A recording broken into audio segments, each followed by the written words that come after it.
The biggest ones would be Kyle and Jackie O, Yep. Christian O'Connell, Jonesy and Amanda, Will and Woody, Labrat, who is now Jace Hawkins. We were responding on a car insurance brief. Yeah. And between sign off and going live, that talent got some driving offences.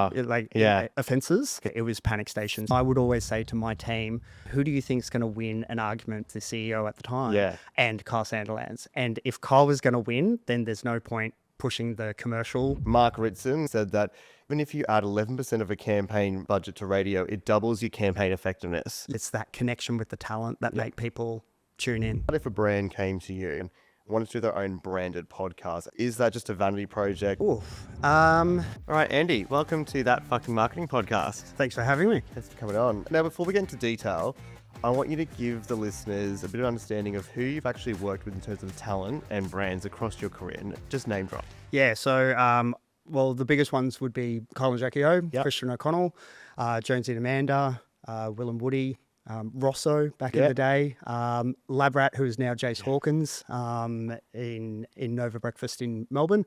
The list goes on. Yeah. And what about some of the brands that you've worked with in the past? All the big brands. So Coca-Cola, McDonald's, Unilever. Yeah. I'm really excited. We've got an insane list of guests lined up for the podcast in the next couple of months. If you're not already subscribed to us where you're listening, sign up now so you get notified every single week. It's completely free and it helps us to bring on bigger and better guests for you every single week. I want to talk to you today about an area of media that I feel often gets overlooked, and it's actually one of the funnest parts, right? I think when we talk about media planning and marketing these days, we're almost losing the fun and the creative side of what we do from a radio perspective. So your background, which I'll let you talk about in a second, is more about integration, right? Talk me through what radio integration actually means. Yeah, absolutely. So back in the day, radio integration was kind of the extent of adding a thanks to credit on top of a promotion or a giveaway of some sort. However, over the years, it's kind of evolved to be more that branded content piece within our shows, or even content-led commercials within our commercial inventory. So you've started some of the cross-section of some of Australia's biggest shows and between the biggest brands as well. And I think the reason I wanted to have this conversation today is recently at the commercial radio conference called Heard, Mark Ritson, who's one of the people that I love following, he said that even if you add 11% of a campaign budget to radio, it doubles your campaign effectiveness. Yes. Would you agree with that? Absolutely. And when he said that at Heard, the entire radio industry were thrilled. Yeah. So we had salespeople going out I think that afternoon to kind of ring that bell. So I definitely agree. It still surprises me that, radio is still such an integral part of media plans. The second thing that I learned at that conference from, again, someone else that I watch quite closely, Adam Ferrier from Tinkerbell, he says that radio creates an emotional experience more intense than any other medium. Yeah, absolutely. There are many case studies, and I think each network has their own story of this, but particularly in regional areas, just the community getting around a radio story that they've brought to life, be it like a kid who might need help raising money for something, or just there's so many different things. And even in like times of natural disasters, etc., how radio serves a purpose in keeping updated. People always kind of turn to them to know what to do. So there's all these good stats being thrown around by, some pretty incredible people. Why do you think the media industry has seen a bit of a dip in radio and also audio over the last couple of years? A couple of reasons. One, I don't necessarily know, and I've been out of the radio industry now for about 12 months, but I think the education of planner buyers is a big one. Are the 25-year-olds in agencies listening to radio? Maybe not.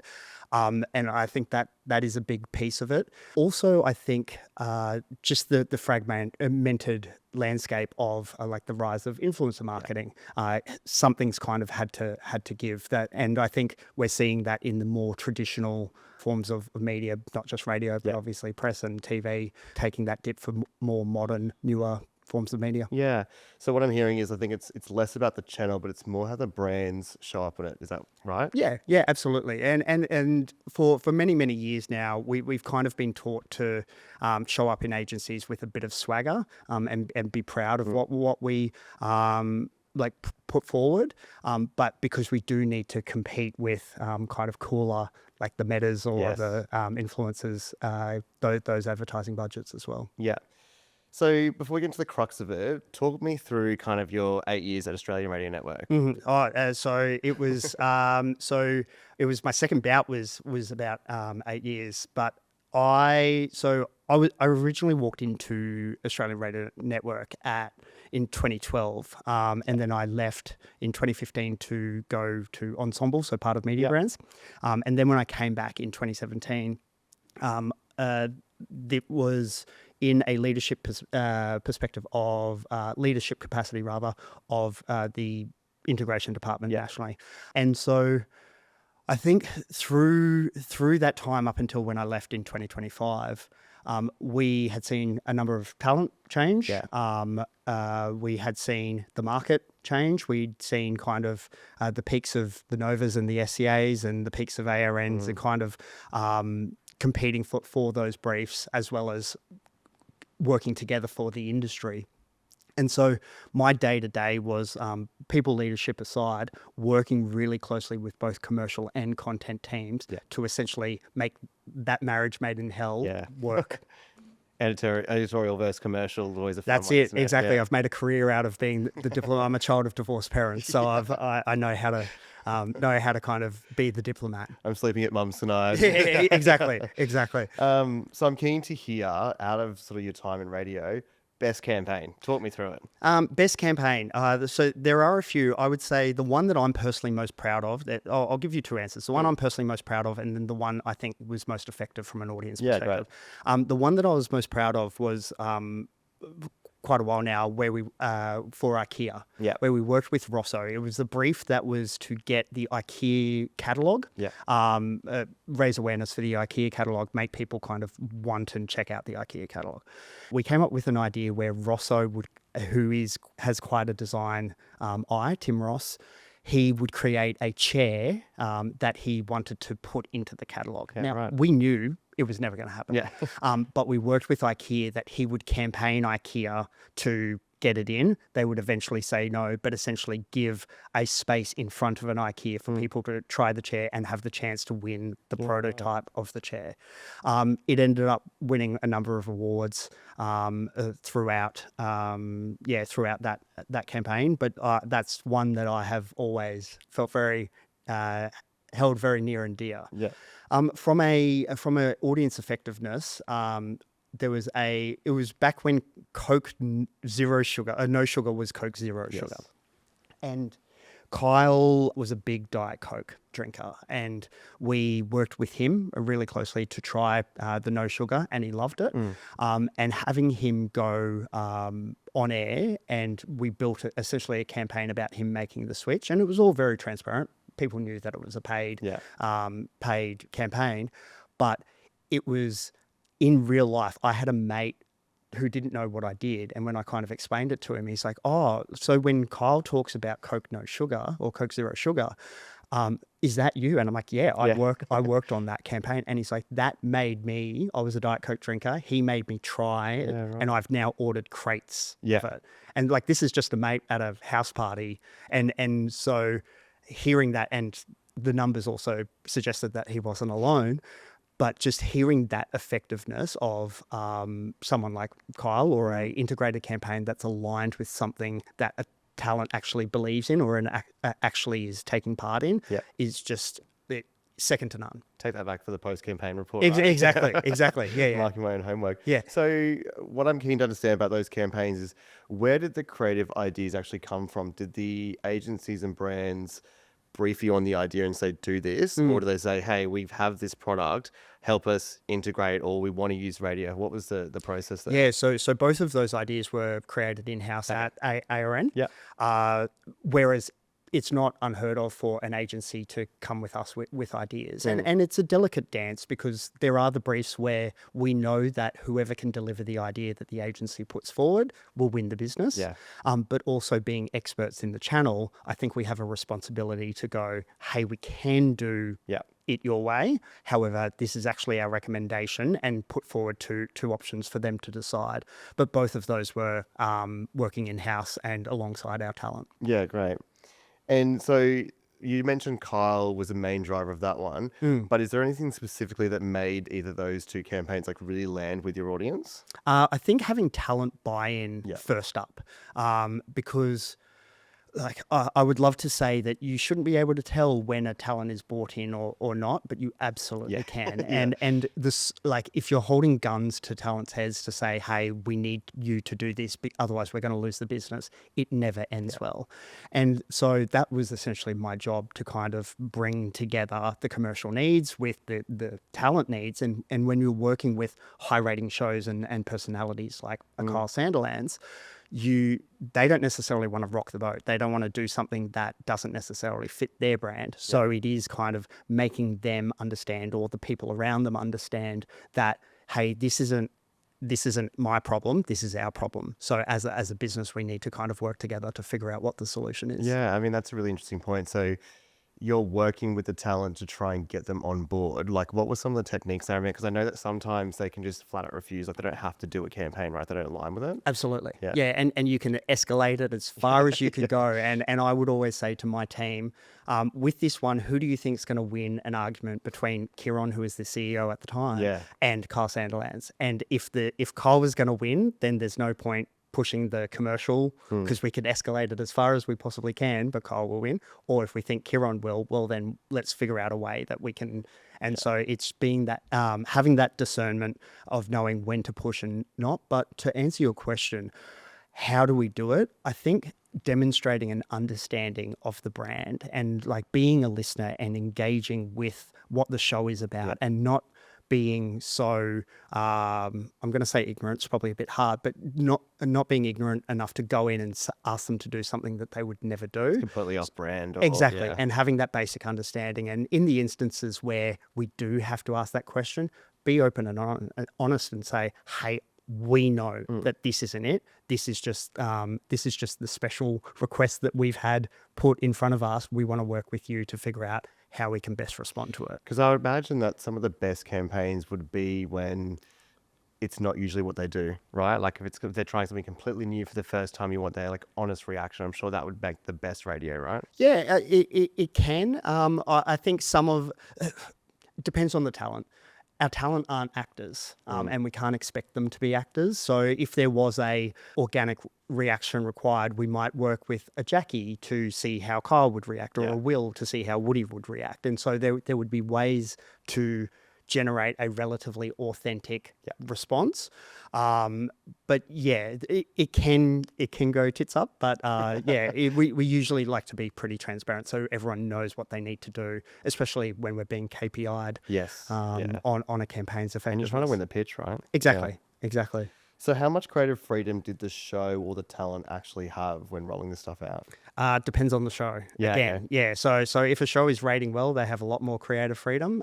If a show isn't rating as well, or if it's a relatively new talent, not as much. But on the flip side, when it's a heritage show, we have talent who might kind of be stuck in the old ways of doing things back, doing the thanks to credits, like I mentioned earlier, whereas the new talent are coming up in the age of influencers and content creators. They're a bit savvy. I won't say more savvy, but as a collective, they're a bit savvier.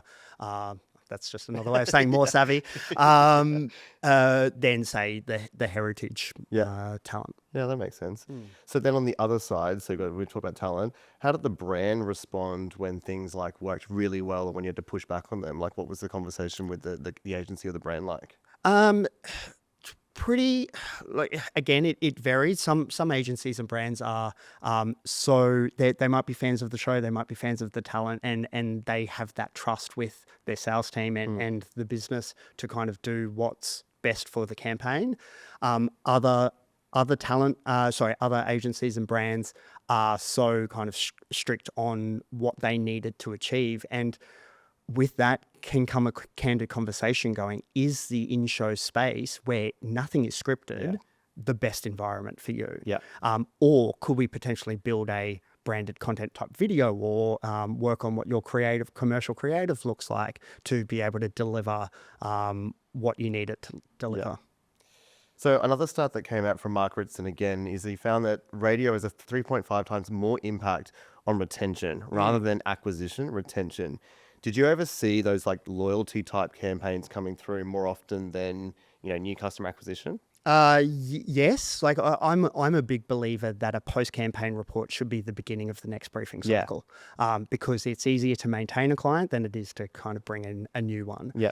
So I think for a long time we missed a trick there, but towards the end we definitely put the emphasis on maintaining those clients and making sure that the campaigns that we have won are successful. And I always use the analogy of it's great to get a first date, but if you're there talking about yourself the whole time or making it about yourself, you're not going to get a second.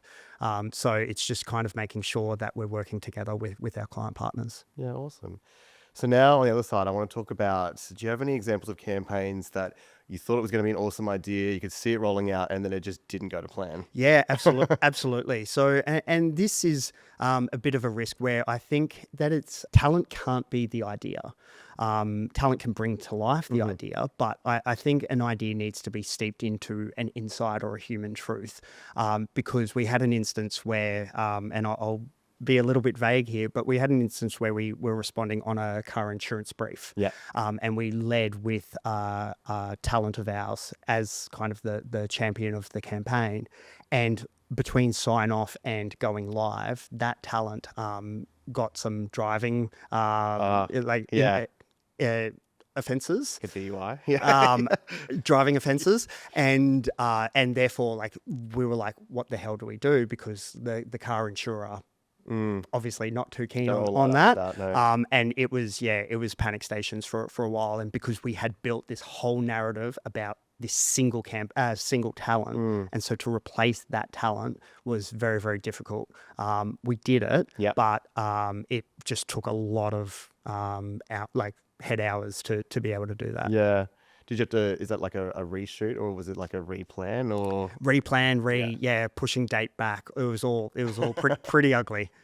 Everyone to battle stations. Yeah. So that was more around kind of, I guess, the execution rather than, where I was trying to ask is like, is it the brief that fell over at the beginning because the agency had an idea that didn't kind of execute properly, or is it just more internal stuff? More internal stuff. Like I think radio, or any business really, needs to be careful of how many hands things are being passed through, because things can get lost in translation so easily within departments, let alone companies, let alone cross companies with talent and talent management. So I think the bigger ARN got, and we got really big really quickly when Kyle and Jack moved over from SCA, it was a while there where we were a small house, and then we were kind of just adding the extensions on rather than kind of knocking it down and redesigning and rebuilding. So that was a point of friction for a lot of people. But it was my job to kind of tap people on the shoulder and go, all right, what do you need out of this? But it can be a bit dangerous, or we end up with a lot of camels. Yeah. And did the brand ever kind of find out what was going on, or you kind of danced around the judge hands? Well, I think everyone that I've worked with are pretty good at presenting, like showing up and presenting well in front of the client, just to not make it's kind of like a family, really. It's like, let's keep things behind closed doors.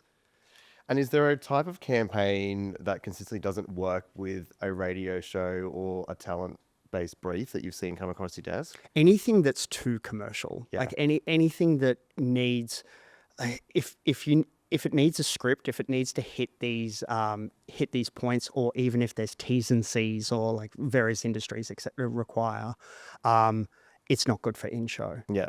And that there's so many other things that we can do outside of show, but it's not good for in-show. Yeah, because I remember doing lots of promos and giveaways that required, different win pages and all that kind of stuff. Yep. And so when you received a brief, I think, we always look at the budget to make sure where this is worthwhile. Like, how big are we going to go here? Yep.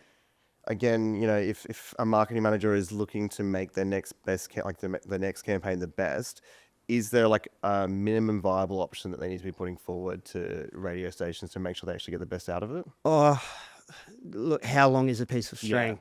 I think, and we've said this for years, radio's really good at being the agency booty call. Yeah. As in, it's the end of the planning period where there's a couple of, there might be $200,000 or could be $50,000 left, and we haven't necessarily thought of radio. Who can get us an answer in 48, 72 hours and come up with a great idea that we can plug in and use that budget? Radio. Yeah. So I think at the moment, and again, I don't speak on behalf of radio. I've been out of it for a year, but I think, yes, there is, we would love to be further up the channel. I keep saying we, but radio would love to be further up, up the funnel, sorry. But I think everyone's just kind of fighting for every dollar at the moment. Yeah. Are you still a bit unsure how AI search is working for your brand? Have you Googled yourself to find out if you're actually showing up in the results? And did you know that 83% of people actually aren't even visiting websites anymore now that AI search is around? Talk to us today about getting an AI audit on your search function to make sure you're appearing in these results. And another stat that I saw out of that same research piece is that radio and audio, when done right, does actually bring double-digit improvements in both brand association and mental availability. Why do you think that is? I think for content/commercials, so I think from a neuroscience and neuroscience perspective, like how things, the sonic triggers and the brand jingles, etc., is quite powerful from a commercial perspective. I think from a content or talent-led perspective, it's that relationship. The relationship people have with radio talent is one of friendships, and so it is that word of mouth piece that Amanda Keller has spoken really positively about this brand. Is like sitting with a girlfriend over coffee, talking positively about a brand. And yeah, talk to me about jingles. I know that's a massive one for audio. I did work on Telstra back in the day, Macas. So two of the most distinct jingles. Yeah. Was that ever part of your remit to like recommend that, or did you work in any of that in that space? So not necessarily my my department. However, in a comprehensive response, it could include a audio ID. We would call it. It wouldn't necessarily be a jingle where it could be, but it's more having that sonic trigger, that audio identity, that when you hear da da da da da, you know it's McDonald's. Yeah. Yeah, so there are teams within radio and audio networks that respond accordingly. Yeah. I think the most well-known one is probably the Bunnings one, right? Yes, yeah, exactly. Yeah. So when a campaign that you would work on, doesn't go well, is that like almost the opposite of doing well for radio? Like it has a bad connotation towards a brand? Like people actually feel a negative way towards a brand? Is it the same? Does it work on the same way? As in an audience feeling towards a brand? Yes. Not so much, not in my experience. I would say the brand's thoughts towards radio potentially. But I think, and kind of without getting down into the muck, brands aligning to radio talent, in our experience, Kyle Sandilands or Programmatic talent who might come under fire, that might have an impact at an audience level. But yeah, I wouldn't say a bad campaign necessarily. I think people are quick to forget a bad campaign, whereas they know how a good campaign made them feel. Yeah, actually, I asked you this before we came on around. Give me your best and worst. Like, I can only remember the good ones. Yeah, exactly. And that's as someone who's worked in radio, but also as a consumer. You always, there's the saying of you always remember how someone made you feel. Yes, that's it. So we talked about the best campaigns, worst campaigns you worked on. I think I'm keen to talk to almost like a bit of a masterclass. What are your top tips for briefing a radio integration? If I'm a brand listening now, or an agency listening, or even just a founder that wants to use some of these powerful stats we talked about in radio, let's talk about the best ways to do it. So you've described the difference between treating a show or talent as a media placement versus a creative partner. Do you want to talk me through that a bit more? Yeah, so I think it's a really candid conversation with your radio rep. Yeah. Going, this is what I need my campaign to achieve. Here are our guardrails. We would love to sit in show, but recognize that we might need a bit too much control for that to happen. Yeah. So if we can't sit in show, what else can we do that will sound integrated? I've run so many campaigns that have sounded integrated that has not used a drop of content airtime. Yeah. And we have just scripted them. We've had talent lead them, and it's given the client that flexibility and that control in a commercial environment to be able to deliver on what they need to deliver. And so I think it's understanding and empathizing with the needs of a show, but at the same time, a show needs to empathize with the needs of the client as well. Yeah. So I'm going to ask you the questions that, a marketing manager would ask you. Walk me through, like, just plain and simple, what happens when you get briefed? What is the process of creating the idea, talking to the talent? Like, how does it all work? Yeah, so a sales rep would get briefed. Yep. They would then brief our department, and our department would set up a brainstorm. And so we'd have all relevant stakeholders. Now that would get bigger and bigger and bigger because a campaign might need digital. So we'll need a digital person. A campaign might need the KISS network. So we'll have a KISS network, but might need the Pure Gold, the Gold network. And so the brainstorm would become quite big. So we might split it up into separate rooms where we would ideate, come up with the insight or come up with the human truth that we would bring into the room. So we'd work with our strategy team and we'd ideate off the back of that. And so that idea or that insight, I always like to use it where if you can get someone in the agency, in the presentation, nodding along, going, hey, that's me, you've got them. And so it's finding what that insight is to then ideate. How can we make people sitting in their cars or sitting on the bus or wherever they're listening or engaging go, oh, I can really relate to it. Yes, it is coming out of Kyle Sandilands' mouth, who is a multi-millionaire, but it's really relatable. Give me an example of, like, I don't know, just one of the insights that you came up that actually took the campaign to the next level. Yeah, so we would get briefed on the retirement category a lot. And they would want to go into the KISS network, which is the younger skewing network.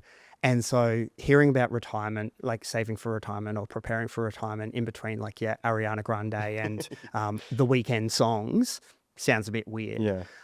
But talking about future focus and like your own physical health along with your mental health is not so out of place. So we had a retirement brief where we were kind of looking to bring to life those pillars to get people thinking about their future, maybe in the short term, and tying in messaging about preparing for retirement. And it was quite a beautiful campaign. Yeah, great. What does a brand genuinely need to bring to the table before they should even go near radio integration? Like, what's the prerequisites they need to have before approaching you guys? I would say,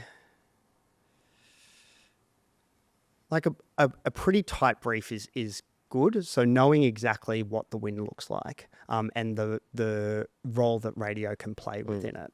At the same time, the further we move up the funnel, we can be your creative partners. We can work with creative agencies on what a creative territory. That's what we did with IKEA.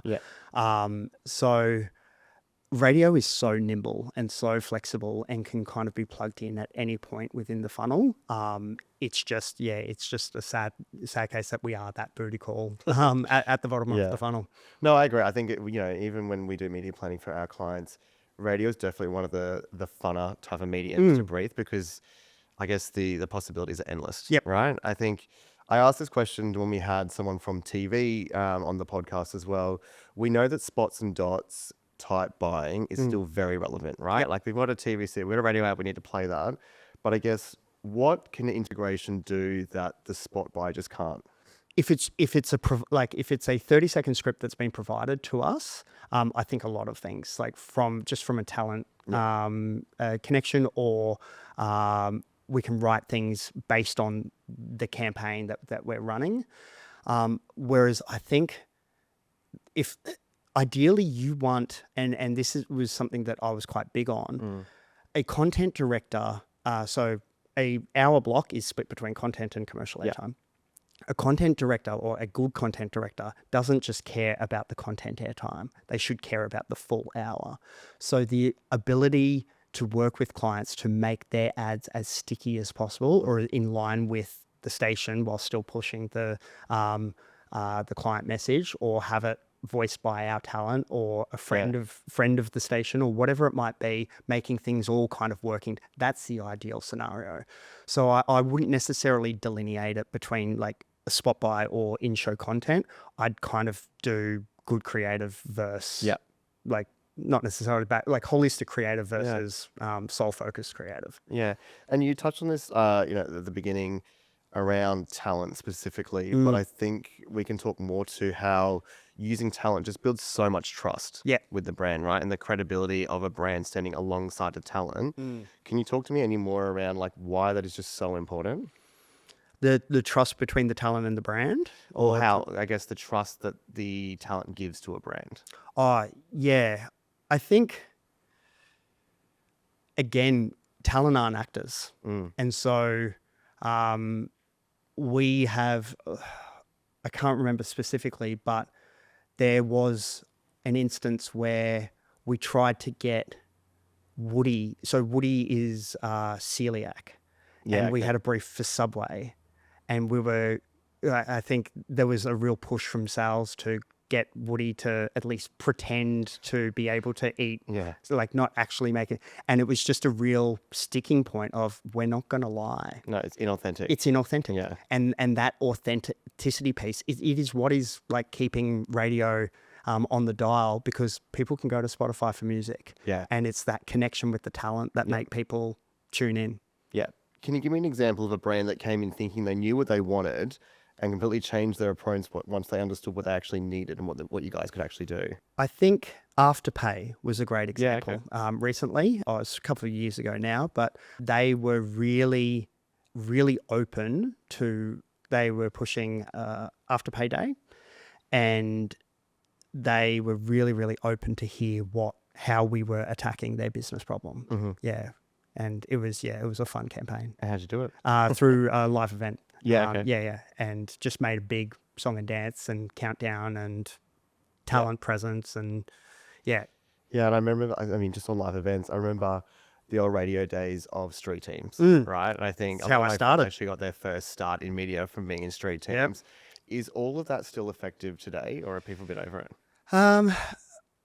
So we always get a great response whenever the street teams are out, but it is just from a cost of doing business. It is a client-funded activity now. But yeah, back in the day, I was the B105 boogie pimp in Brisbane.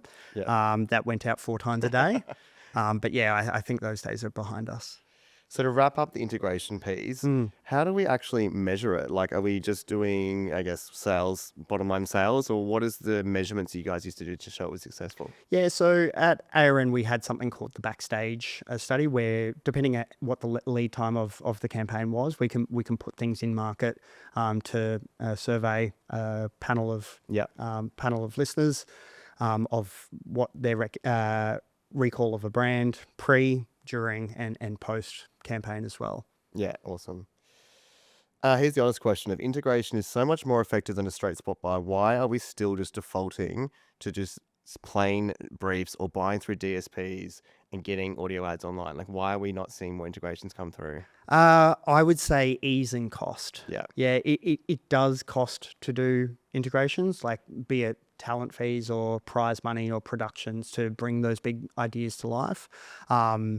Which, I think, reflecting on my answer earlier of what the minimum viable like cost to go in, I think it's probably a former version of myself that's shaking his fist at my answer, because things do cost money, and the bigger ideas, but it's not necessarily the big ideas win. It's the smart ideas. Yeah. So let's bring it to podcasting. That's what we're doing right now. And I know you and I both love that. Yes. You manage branded content across all of ARN's assets, which includes the podcast side, right? In the later days. Is it the same principles as pure radio as podcasting, or is it a whole different game? It's similar principles, but at the end of the day, the escalation points are limited Yeah, when it comes to podcasters. Like you look at Britt and Laura, who when I was at ARN, they were at ARN as well. They are the CEOs of Life Uncut. Yeah. And if they say no, there's Too bad. too bad. Exactly. So, and it's also like, I think when it's different when it's a show because it's kind of station funded. Whereas these people, like these women or these podcasters, have built their brands from scratch. It is their late nights. It is their when no one's supporting them. They're just kind of showing up to the studio every single day or every single recording session, sometimes to minimal downloads, and building. So I think it's probably more personal for podcasters. And so I think it's like just as, if not more important, to really understand how each of these people work, what's important to them, what's important to the brand, to be able to have those candid conversations. Yeah. And we know host read podcasts are everywhere. Some of them are really great that I've heard. Yep. And most are pretty forgettable. Yep. What do you believe separates the good host reads versus the bad? Two things. I think aligning brands that fit the environment, fit the talent, as well as allowing a bit of flexibility on what the script is. And ideally a talent is up for, a host is up for kind of ad-libbing a little bit, but having that flexibility to do it would be the two things that I would say kind of make the difference. Yeah, and I think just to add to that, I think, listening to my own podcast consumption, I'm sick of getting American ads. Yeah. Like, come on. Like, we've got so much technology these days, you can localize it to me so it's actually relevant, because right now that is just an absolute waste. Absolutely. And also I wouldn't replay radio ads into podcasts. No, it doesn't work. It is two different listening styles. Like podcasts very lean in. Yes. Radio can be a bit laid back, but... So talk to me, what's the difference there? So I would say radio can be background noise. Yeah. So you have it in offices, it's in cabs, it's in et cetera. And I think the standard radio ad, I'm not saying should do this, but is like, it can be background noise. Whereas podcast, you are actively choosing among a suite of millions of podcasts to listen to that one podcast, and you are hanging on every single word. Yeah. And it's also... it's with your headphones in, so it's usually audience of one, whereas radio can be many. And I think that's why we've seen podcasting and audio continue to grow, especially over the last 2 years. I've noticed, I think it's still the last medium that is pretty much interrupted, right? Like podcasting, as I said, you're either in the car or you're listening through your headphones. You're not looking at a second screen. You're not looking at something else. So I think that's why brands have just been like throwing money at podcasts without really knowing why. Totally. So what should they be actually looking at before they commit to sponsoring a podcast? I would say find yourself a podcast that aligns with your brand, as well as a host that can be collaborative, and try and minimize the number of steps between you and that host. And I always go back to when Jerry Seinfeld, not a podcast, but when Jerry Seinfeld was doing Comedians in Cars Getting Coffee, he wrote the commercials for Acura, the car that sponsored it. And so they were matched the tone of voice in, like, he didn't appear in them, but he wrote them. Yeah. And so, and they were funny because of it. And they became content that people engage with rather than a commercial that interrupted the content that people were engaging with. And so I would say podcast, and there's like million different great podcasts out there, have the ability to do that. Just, I would be asking those questions of the hosts or whoever manages them. Yeah, I think what I heard just from you then is the word interrupt. I think a podcast ad can't interrupt the natural flow of the conversation. It needs to be kind of woven in there. Totally. I think that's almost the key. Yeah. Now I'm going to read you some stats from podcasting. Just want to look at to get it right. So Australian podcast listenership just hit 14 million monthly users. That's 47% of the population listening to podcast. And 72% of Australians 18 to 34 listen to a podcast each month. 1% of advertising revenue in Australia goes towards podcasting at the moment. Correct. Is it because our market is too infant, or people just don't know what to do yet? Or what do you reckon? I would say it's still a bit of an unknown on how to brief podcasts. Yeah. And I think at some point there will be a flip between podcast being the primary revenue source for audio networks than necessarily radio. Yeah. I don't know whether it's going to happen anytime soon, but I think that how you brief podcasts and the ads invest the time, because it can be quite beneficial. I still feel like we're treating it almost like a niche channel or a nice to have Yep. on the plan. I mean, being the integration guy, how would you say, what's the best way to integrate with the podcast if you like the show or if you want to get aligned to them? Again, it depends on the show. It depends on the show, depends on the category, depends on the brand. But I would just, as I mentioned before, get as close to you as, if not the host, but the team around the producing team around the host, and understand what you can do. Because you look at Tony and Ryan, one of the biggest podcasts in the country, there are so many integration opportunities. They're jetting off to London, etc. Whereas a case file, less, different. a bit different. So I would just go, pick the podcast for you that you think is right for you, and just see how you can get as close to possible with collaborating on what an integration can look like. Yeah. And I know you're not a media planner, but I guess for any marketing manager or CMO listening, if they're using Meta as a full funnel strategy, how do we convince them or give them the reasons to actually pull some money out of Meta and put it into audio or podcasting? So how we've done this previously is just presenting the non-duplication of audience, and just going, look, I think a lot of people are engaging with Meta, so the actual non-duplication might be a bit different, but I think figuring out what you want the platform to do, because I think podcasting can do things that Meta can't, particularly that host relationship is akin to what we have on radio. Whereas, with Meta, depending on what you're buying. So I would probably lean on that. I think to add to that, I think also it's clean air. Yeah, absolutely. How Meta is so confused with how many ads are on there at the moment. So I think being in a podcast where there's 1, 2, 3 ads maybe. Totally. And I haven't seen the stats on this recently, but when someone's listening to a podcast, they're listening to the podcast. It's not necessarily dual screening. It's not, they're locked in. Yeah. So what about if a brand came to you, potential Aaron, wanted to do their own branded podcast as opposed to integrating with someone else's? Is that just a vanity project? Is there merit in doing it? Like, you and I both know how hard it is to run a podcast. Yeah, absolutely. Yeah, you were talking about those audience figures, and I'm like, I wish I got a 0.0% of those on Advice Accreditation Bureau. But I think the setting up a branded podcast, you need to ask yourself why, because essentially I do believe that a podcast is you build into people's routine. Yeah. And you would know that on a Thursday, it's when this drops.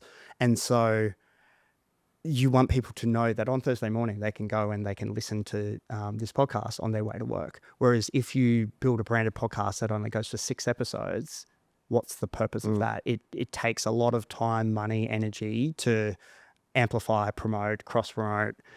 So just, ask yourself why, because you could just be pissing money up the wall. And doing it for ego. Doing it for ego, exactly. So you've got your own show. Yes. Tell me about it. Yeah, so Advice Accreditation Bureau. So it was built on the insight that a lot of the advice that kind of circulates these days, say on Instagram carousels or social media in general, goes unchecked. So I am a stand-up comedian, and I recruit my funny and interesting friends to bring in a piece of advice that they swear by, a piece of advice that presents itself as good but they think is nonsense, and then we answer a listener dilemma with some advice. And it's a bit of a laugh, but it does provide some insight. I act as the bureaucrat, the fake bureaucrat that approves or denies whether it's good or bad advice. And so with your own show, what have you taken, I guess, from your extensive career in radio and audio? And I guess what are the top 3 things you've taken to actually developing your own show? Yeah, absolutely. So I would say having people nod along So you want the piece of advice that people go, oh yeah, I've heard that piece. Oh yeah, I think that's a good piece of advice. I also think I've set it up in the sense of, from a brand integration opportunities perspective, I could be doing mid-rolls on giving, hey, a great piece of advice if you're looking for travel. Hey, why don't you call Luxury Escapes or whatever it might be. So you've always created that platform for when you do, or have you got sponsors on board? Not for the podcast, no, not yet, but it's ready to go. So hit me up. Anyone listening? Yeah, exactly. So just having both that commercial and content mind has been really beneficial. And then I think just working alongside some of the best content teams in Australia has given me that ear of when to wrap a story up or when to kind of move on. And so the content is pretty punchy and like cutting it up for socials and like the importance of amplification. That was 4 things, but no, that's great. And you've had some big names in there. Yes, yeah. I think last week was it Christian Wilkinson? Christian Wilkins was yesterday. So so it was a fantastic chat. Yeah. And I would say, so we're 21 episodes deep now, and I was saying to a mate of mine that my favorite 5 minutes of all 21 episodes was with Christian, and we were talking about both of our brothers with Down syndrome. Yeah, okay. And so I've got a younger brother, he's got an older brother, and we were just chatting about when Christian was old enough to realize that his brother Adam had Down syndrome. And it's just a really beautiful, beautiful story. Yeah. Wrapped in a lot of silliness and fun. But no, it was just a really kind of touching moment in an otherwise chaotic episode. Yeah, great. Yeah. All right, so now we're going to move into a section that I call the effing truth. And it's kind of just like a rapid fire question thing. Excellent. To ask you. So the one word that instantly told you a brief was going to be painful. Mandatories. The one creator you love watching right now. One creator I love watching right now is, I'd say Tony and Ryan. Yep. The one piece of marketing advice you'd revoke accreditation on. Ooh, that. Great question. That you need big budgets for good ideas. Yeah, good one. The one channel you'd spend money on in 2026. Influencer marketing or podcasts. One overrated metric in audio. One overrated. Number of entries in a win on the web. Yeah, okay. Yeah. I was also going to say downloads for podcasts. Yep. Yeah, when we used to get sold, and I still do, get sold things for stations, it's like, who the fuck cares about downloads, right? We want to know how many people actually listen, what the impressions are, how many times the ads are played. Totally. I don't know why this became a metric to start with. Yeah, so on that, we would run, so if we built a campaign that included integration within a podcast or a sponsorship of a podcast, the amplification schedule on radio as well as our iHeart network, that's the plan. If anyone actually listened to the podcast, that is the cherry on top. Yes. Yeah, 100%. Jingle or host read? What's more effective? Host read. Oh, host read. A good host read. Would you rather have a great brief or a great budget? Great brief. A CMO or marketing manager tells you they don't listen to podcasting. Is that a red flag? I would be interested to why we're having a conversation. Yeah. Yeah. And my last one for you, this is going to stick with you. Influencer marketing or podcasting integration? You can get both. But I would say podcasting. Nice. All right, so you're out of ARN, you're doing your own podcasting, and you're about to start something new. Tell me what this new project is, if you can. Yep. What you're working on. Yeah, so I'm working on an offer for independent agencies with a focus on influencer marketing, where I can work alongside them at a day rate on pitches. Yeah. Because I know that in the age of AI, there are a number of pitches that have come back with the same idea. And so I can be this gun for hire that can help them with pitches, just have that unique approach. But then should that pitch be successful, I'd love to kind of put myself forward as a creator to bring that campaign to life. Yeah, great. Yeah. So with podcasting now, we know it's more than just listening to an audio file. Yes. What actually goes into rolling out a podcast? Think about it from your own podcast, but also if someone wants to integrate one, what are they actually getting? Yeah, so similar to what I was talking about, if a podcast is part of a radio network, it's the schedule that you kind of want to look at. I think as a sole creator, and all I have is my social media that I can amplify on, what you would be getting is everything from your carousels or your reels or the amplification of that podcast before even getting the download or the listen. Yeah. But I also think how I select my guests, and again, it's you could relate to this, is it's that social hijacking. Yes. So I'll promote this podcast across my channels, and my audience will learn about this podcast who may not follow you or follow this podcast through me posting about it. So selecting guests that are willing to collab or share or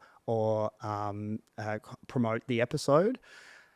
It is a bit of a dance because the bigger the guest and the higher the follower count, the less likely they are to be as generous in promoting it. They might collab with one post, whereas a smaller, hungrier creator it's free publicity for them. It makes them look great. They will share everything. So it is kind of that dance.